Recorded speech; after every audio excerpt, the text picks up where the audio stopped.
হে মানব মণ্ডলী, তোমরা তাকওয়া অবলম্বন করো, তোমরা তাকওয়া অবলম্বন করো।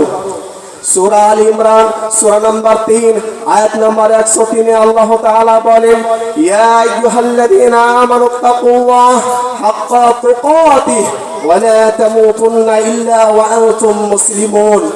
হে ঈমানদারগণ, তোমরা তাকওয়া অবলম্বন করো যতটা করা দরকার, আর তোমরা মুসলিম না হয়ে মৃত্যুবরণ করবে না। সূরা আহজাব 33 নম্বর সূরা আয়াত নম্বর 70 আল্লাহ তাআলা বলেন, ইয়া আইয়ুহাল্লাযীনা আমানু তাকুল্লাহ ওয়া কুলু কাওলান সাদীদা। হে ঈমানদারগণ, তোমরা তাকওয়া অবলম্বন করো এবং মানুষকে সত্য সঠিক কথা বলো একেবারে স্পষ্ট ভাবে। মহান আল্লাহ তাআলা তিনি আরো বলেন, সূরা নিসা সূরা নাম্বার 4 আয়াত নাম্বার 131, ওয়ালাকাদ ওয়াসাইনাল্লাযীনা উতুল কিতাবা মিন ক্বাবলিকুম ওয়া ইয়্যাকুম আনিত্তাকুল্লাহ। তোমাদের পূর্বে যত নবী ও রাসূল ও উম্মত এসেছে সকলকেই আল্লাহ তাআলা তাকওয়া অবলম্বন করার আদেশ দিয়েছেন, এবং তোমাদেরকেও আল্লাহ তাআলা আদেশ দিচ্ছেন যে তোমরা তাকওয়া অবলম্বন করো। তাকওয়া কি জিনিস উদাহরণ দিলে বুঝতে পারবেন। আপনি রাস্তা দিয়ে হাঁটছেন, একজন ব্যক্তির পকেট থেকে 500 টাকা পড়ে গেল, আপনি টাকাটা হাতে নিলেন, পকেটে ভরলেন না, যার টাকা আপনি তাকে দিয়ে দিলেন। কেন? কেউ দেখুক চেয়ে না দেখুক, আল্লাহ তাআলা দেখছেন ভয়ে। এটাই হচ্ছে তাকওয়া। আপনি একটি দোকানে সামান কিনতে গেলেন, 50 টাকা আপনি দিলেন, সামান নেওয়ার পর ওই ব্যক্তি দোকানদার ভুল করে 500 টাকা নোট ভেবে আপনাকে 450 টাকা ফেরত দিল। আপনি কি করলেন? আপনি চাইলে টাকাটা রাখতে পারতেন, কিন্তু আপনি ওই টাকাটা দোকানদারকে ফেরত দিয়ে দিলেন আল্লাহ তাআলাকে ভয় করে। এটাই হচ্ছে তাকওয়া। আপনি যখন রাস্তার ধার দিয়ে হেঁটে যাচ্ছেন, রাস্তাতে বেগানা নারীকে দেখে আপনি চক্ষুকে নত করছেন, এরই নাম হচ্ছে তাকওয়া। প্রিয় শ্রোতা মণ্ডলী, মহান আল্লাহ তাআলা তিনি বলেন, সূরা হাশর সূরা নাম্বার 59 আয়াত নাম্বার 18, ইয়া আইয়ুহাল্লাযীনা আমানু তাকুল্লাহ ওয়াল তানজুর নাফসুম মা কদ্দামাত লিগাদ। হে ঈমানদার মুমিনগণ, তোমরা তাকওয়া অবলম্বন করো এবং পরকালের জন্য কি সঞ্চয় করে রেখেছো এটা লক্ষ্য রেখো। প্রিয় শ্রোতা মণ্ডলী, জাবের বিন আব্দুল্লাহ রাদিয়াল্লাহু তাআলা আনহু তিনি বলেন, শুআবুল ঈমান 5137 নম্বর হাদিস, রাসূলুল্লাহ সাল্লাল্লাহু আলাইহি ওয়াসাল্লাম তিনি বলেছেন, লা ফাযালি আরাবিয়্যিন আলা আযামিয়্যিন ওয়ালা লি আযামিয়্যিন আলা আরাবিয়্যিন ওয়ালা লি আসওয়াদ আলা আবিয়াদ ওয়ালা লি আবিয়াদ আলা আসওয়াদ ইল্লা বিত্তাকওয়া। আরববাসীদের মর্যাদা অনারববাসীদের উপরে নয়, অনারববাসীর মর্যাদা আরববাসীদের উপরে নয়, ভালো মানুষের মর্যাদা কালো মানুষের উপরে নয়, কালো মানুষের মর্যাদা ভালো মানুষের উপরে নয়। মর্যাদা একমাত্র ওই ব্যক্তি পাবে আল্লাহ তাআলার নিকটে যার যত তাকওয়া বেশি। মহান আল্লাহ তাআলা তিনি বলেন, সূরা আহজাব সূরা হুজুরাত সূরা নাম্বার 49 আয়াত নাম্বার 13, ইন্না আকরামাকুম ইনদাল্লাহি আতকাকুম। পৃথিবীর মানুষ তোমরা শুনে রাখো, জেনে রাখো, একমাত্র আল্লাহ তাআলার নিকটে সবচেয়ে সম্মানিত ব্যক্তি হবে ওই যার যত তাকওয়া বেশি হবে। প্রিয় শ্রোতা মণ্ডলী, সুলাইমান বিন বুরাইদা রাদিয়াল্লাহু তাআলা আনহু তিনি বলেন, সহিহ মুসলিম শরীফের 4414 নম্বর হাদিস, রাসূলুল্লাহ সাল্লাল্লাহু আলাইহি ওয়াসাল্লাম যখন তিনি নেতা গঠন করতেন, কানা রাসূলুল্লাহ ইদা আমারা মিনান আলা জাইশিন আও সারিয়াতিন আওসাহু ফি খাসাতিহি বিতাকওয়াল্লাহ। যখন তিনি নেতা গঠন করতেন, দায়িত্বশীল ব্যক্তিকে গঠন করতেন, তিনি আগে তাকে তাকওয়া সম্পর্কে ভালো করে ওসিয়ত করে দিতেন। আবু যার রাদিয়াল্লাহু তাআলা আনহু তিনি বলেন, সুনানে তিরমিজির 1987 নম্বর হাদিস, সুনানে আবু দাউদ 4800 নম্বর হাদিস, আবু যার রাদিয়াল্লাহু তাআলা আনহু তিনি বলেন, আল্লাহর নবী সাল্লাল্লাহু আলাইহি সাল্লাম আমাকে তিনি বললেন, আবু যার ইত্তাকিল্লাহ হায়তুমা কুনত ওয়াতবি'is সাইয়্যাতাল হাসানাতা তামহুহা ওয়া খালিকিন নাস বিখুলুকিন হাসান। আবু যার, তুমি পৃথিবীর যেই জায়গাতেই থাকো না কেন, তুমি তাকওয়া অবলম্বন করবে এবং তুমি নেকি অর্জন করবে, কারণ নেকি মানুষের পাপকে মিটিয়ে দেয়। আর মানুষের সাথে আচরণ ভালো করবে, অহংকার করবে না, মানুষকে গালমন্দ করবে না, তোমার যেন ভালো আচরণ থাকে। ভালো আচরণ তুমি যদি করো, তুমি জান্নাতুল ফেরদাউস পাবে। জান্নাতুল ফেরদাউসে আমি নিয়ে যাব। সুনানে আবু দাউদের 4800 নম্বর হাদিস। প্রিয় শ্রোতা মণ্ডলী, রাসূলুল্লাহ সাল্লাল্লাহু আলাইহি ওয়াসাল্লাম তিনি তাকওয়া সম্পর্কে আরো বলেন। একজন ব্যক্তি জিজ্ঞাসা করলেন, আল্লাহর নবী, আইয়ুন নাসি আফদাল, সর্বোত্তম মানুষ কোনটি? রাসূলুল্লাহ সাল্লাল্লাহু আলাইহি ওয়াসাল্লাম তিনি বললেন, সাদুকুল লিসান, যেই মানুষটি সত্যবাদী, যেই মানুষটি মিথ্যা কথা বলে না, সর্বদা সত্য কথা বলে, এই ব্যক্তি ভালো।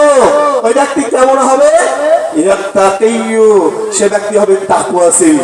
তাকওয়াশীল কেমন? তাকওয়াশীল নাকিয়ু, যার অন্তর পরিষ্কার, লাইফ মাফি, যার মধ্যে কোনো প্রকারের পাপ নেই। পাপ নেই মানে সুনান ইবনে মাজার হাদিস, আল্লাহর নবী বলছেন, আত-তাইবু মিনাদ দামবি কামান লা দামবা লাহ, যে ব্যক্তি তওবা করবে গুনাহ থেকে, ওই ব্যক্তি পাপই করেনি। আর মুমিনের একটি সিফাত হচ্ছে আত-তাইবুন আল-আবিদুন, সূরা তাওবা 9 নম্বর সূরা আয়াত নম্বর 110 11। মুমিন ব্যক্তির সিফাত হচ্ছে তওবা করা। ওয়ালাম ইউসিরু আলা মা ফাআলু, সূরা আলী ইমরান আল্লাহ তাআলা বলেন, মুমিন ব্যক্তি তার দ্বারা যদি গুনাহ হয়ে যায়, ওই ব্যক্তি টিকে থাকতে পারে না, তওবা করবেই তাৎক্ষণিক। আর যে ব্যক্তি গুনাহের জন্য তওবা করে, ওই ব্যক্তি গুনাহই করেনি। ওয়ালা বাগিয়া, সে সীমা লঙ্ঘনকারী হতে পারে না। ওয়ালা গিল্লা, তার মধ্যে খেয়ানত থাকতে পারে না। ওয়ালা হাসাদ, সে ব্যক্তি হিংসা করতে পারে না। সে ব্যক্তি হিংসা করতে পারে না। এই ব্যক্তি হচ্ছে সর্বোত্তম ব্যক্তি, যে হবে তাকওয়াশীল, যার মধ্যে কোনো প্রকারের নোংরা থাকবে না, যে হিংসা করবে না, যে আমানতের খেয়ানত করবে না, এবং সে সীমা লঙ্ঘন করবে না। কোরআন হাদিসের প্রিয় শ্রোতা মণ্ডলী, তাকওয়া কাকে বলে? আলী রাদিয়াল্লাহু তাআলা আনহু তিনি বলেন, আল খাউফু মিনাল জালিল ওয়াল আমালু বিত-তানজিল ওয়ার রিদা বিল কলিল ওয়াল ইস্তি'দাদু লিয়াউমির রাহিল। তাকওয়া কাকে বলে? আল খাউফু মিনাল জালিল, আল্লাহ তাআলাকে পরিপূর্ণভাবে ভয় করার নাম তাকওয়া। ওয়াল আমালু বিত-তানজিল, শুধু ভয় করলে হবে না, কোরআন হাদিসের উপরে পূর্ণ মাত্রায় আমল করার চেষ্টা করতে হবে, এরই নাম তাকওয়া। ওয়াল আমালু ওয়াল রিদা বিল কলিল, আল্লাহ তাআলা যা দিয়েছেন তাতে তুষ্ট থাকতে হবে, তাতে রাজি থাকতে হবে, নারাজ হলে চলবে না। ওয়াল ইস্তি'দাদু লিয়াউমির রাহিল, আর কিয়ামতের জন্য প্রস্তুতি নিতে হবে, আমাদেরকে আমল করতে হবে বেশি বেশি, এই নাম হচ্ছে তাকওয়া। ইবনে মাসউদ রাদিয়াল্লাহু তাআলা আনহু তিনি বলেন, তাকওয়া কাকে বলে? আইয়ুতা আল্লাহ ফালা ইউসা, আল্লাহ তাআলার আনুগত্য করতে হবে, আল্লাহর নাফরমানি করা যাবে না। ওয়া আইয়ুকারা ফালা ইউসা, আল্লাহ তাআলাকে সদা সর্বদা স্মরণে রাখতে হবে, আল্লাহকে কখনো ভোলা যাবে না। ওয়া আইয়ুশকারা ফালা ইউকফার, আল্লাহ তাআলার শুকরিয়া আদায় করতে হবে, আল্লাহ তাআলার কৃতজ্ঞতা প্রকাশ করতে হবে, অকৃতজ্ঞ বান্দা হওয়া চলবে না। ওমর বিন আব্দুল আজিজ রাহিমাহুল্লাহ তিনি বলেন, তাকওয়া কাকে বলে? লাইসা তাকওয়াল্লাহ বিসিয়ামিন নাহার ওয়ালা বিকিয়ামিল লাইল ওয়ালাকিন তারকু মা হারামাল্লাহ। তাকওয়া কাকে বলে?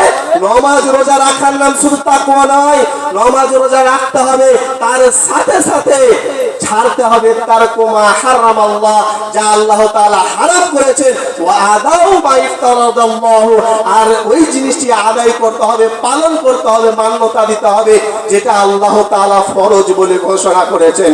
প্রিয় শ্রোতা মণ্ডলী, তাকওয়া অবলম্বন করলে আমাদের উপকারটা কি, ফজিলত কি? তাকওয়া অবলম্বন করলে 18টি উপকার রয়েছে, ফজিলত রয়েছে।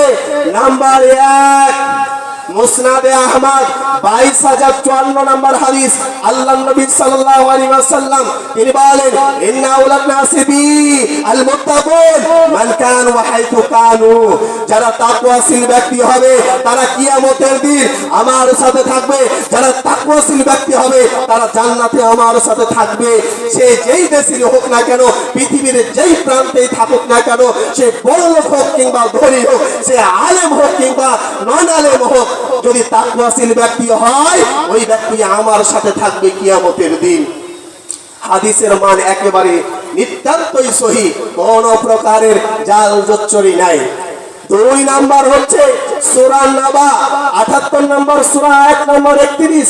আল্লাহ তাআলা তিনি বলছেন ইন্নালিল মুত্তাকিনা মাফাজা, যারা তাকওয়া অবলম্বন করবে তারা অবশ্যই সফল হবে, কামিয়াব হবে, জান্নাত পাবে। 3 নাম্বার উপকার হচ্ছে অনেক মানুষ আছে যারা ইমানদার ব্যক্তির উন্নতি দেখে, সফলতা দেখে অনেক জ্বলে, অনেক হিংসা করে। আল্লাহ তাআলা বলছেন সূরা আলে ইমরান সূরা নম্বর 3 আয়াত নম্বর 120, ওয়া ইন তাসবিরু ওয়া তাত্তাকু লা ইয়াদুররুকুম, তোমাদের কোনো ক্ষতি করতে পারবে না। তোমাদের যারা হিংসুক, যারা মুনাফিক, যারা তোমাদের ক্ষতি